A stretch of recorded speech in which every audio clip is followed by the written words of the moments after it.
Mapping skills మనం ఇంతకుముందు చెప్పుకున్నట్టుగా మ్యాపింగ్ స్కిల్స్కి మనకి 12 మార్క్స్ ఉంటాయి. ఈ 12 మార్క్స్లో ఒకటి 2 మార్క్స్ ఉంటుంది, ఒకటి 4 మార్క్స్, ఒకటి 6 మార్క్స్.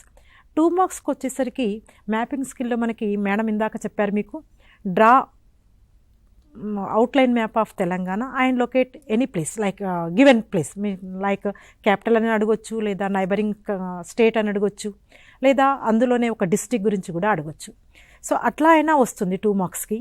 లేదా మన టెక్స్ట్ బుక్లో ఉన్నటువంటి మ్యాప్స్, ఎనీ మ్యాప్ ఇచ్చేసి దాని కింద కొన్ని క్వశ్చన్స్ ఫ్రేమ్ చేస్తారు. చూడండి, ఈ మ్యాప్ చూస్తున్నట్లయితే ఈ మ్యాప్ని చూసి దాని కింద ఉన్నటువంటి క్వశ్చన్స్కి ఆన్సర్ రాయగలగాలి. సో మ్యాప్ మీకు ఇచ్చేస్తారు, టెక్స్ట్ క్వశ్చన్ పేపర్లోనే మ్యాప్ ఉంటుంది. ఆ మ్యాప్ కింద మీకు ఇక్కడ మేము 5 క్వశ్చన్స్ ప్రిపేర్ చేసాం, కానీ మీకు 2 క్వశ్చన్స్ మాత్రమే వస్తాయి. So you have to answer the 2 questions. ఏం అడగొచ్చు అంటే, first what does the map show, ఈ మ్యాప్ ఏం చూపెడుతుంది. So clearly the index is given there, what is the map showing. So అది మనము కరెక్ట్గా రాసేస్తే మనకి 1 మార్క్ వచ్చేస్తుంది.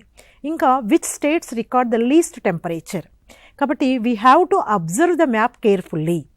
సో అవి మనకు అందులో ఉన్నటువంటి ఉష్ణోగ్రత రేఖలు, సమోష్ణోగ్రత రేఖలుని చూడాలి.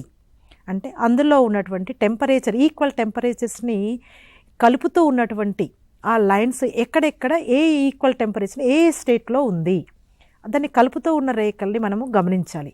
అట్లాగే మన ఇండియా మ్యాప్లో ఏ స్టేట్ ఎక్కడుంది, కాబట్టి దాంట్లో మనకి స్టేట్స్ నేమ్స్ ఇవ్వలేదు, కానీ మనకు మాత్రం మన ఇండియా మ్యాప్లో ఏ స్టేట్ ఎక్కడుందో ఆ నేమ్స్ అన్నీ మనకి క్లియర్గా తెలిసి ఉండాలి. ఇండియా మ్యాప్ అంతా మన మైండ్లో ఫిక్స్ అయిపోవాలి. మొత్తం 28 స్టేట్స్ అన్నీ కూడా, తర్వాత యూనియన్ టెరిటరీస్ అన్నీ కూడా మన మైండ్లో ఒక పిక్చర్ లాగా ప్రింట్ అయిపోతేనే మనం ఈ క్వశ్చన్స్కి ఆన్సర్ చేయగలుగుతాం. కాబట్టి which states recorded the least temperature, which states record high temperatures, why do southern states record high temperature. మళ్ళీ సదరన్ స్టేట్స్ అంటే దక్షిణ భారతదేశంలో ఉన్నటువంటి రాష్ట్రాలు ఎందుకు ఎక్కువ ఉష్ణోగ్రతని నమోదు చేస్తున్నాయి.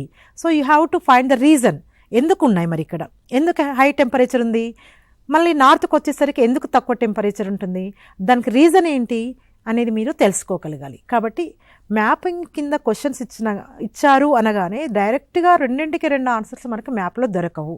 ఒకటి రిలేటెడ్గా ఉంటుంది. ఇందాక మేడం చెప్పారు, టేబుల్ అయినప్పుడు ఆ టేబుల్కి సంబంధించిన ఫుల్ ఇన్ఫర్మేషన్ మనం ఎట్లా తెలుసుకుంటామో, అట్లాగే మ్యాప్ రీడింగ్కి సంబంధించి కూడా అలాగే మ్యాప్ రిలేటెడ్ అంత ఇన్ఫర్మేషన్ మనకు తెలిసి ఉండాలి.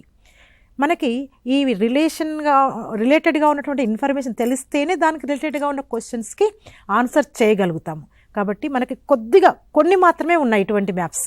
కాబట్టి ఆ మ్యాప్స్ అన్నింటినీ జాగ్రత్తగా మనము పరిశీలించినట్లయితే, అబ్జర్వ్ చేసినట్లయితే మనం ఈ ఆన్సర్స్ని చేయగలుగుతాం. కంపల్సరీగా ఇవి 2 మార్క్స్లోనే వచ్చే అవకాశం ఉంటుంది.